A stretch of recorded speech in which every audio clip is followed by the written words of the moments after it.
Hello everyone, in today's video, I'll show you on how you can enable the 3D menu in Photoshop. So basically the first thing that you want to do is to, of course, update your Photoshop to the latest version.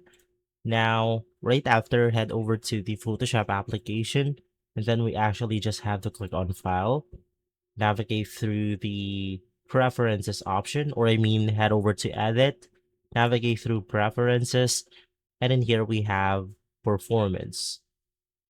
So you want to make sure that the use graphics processor is checked.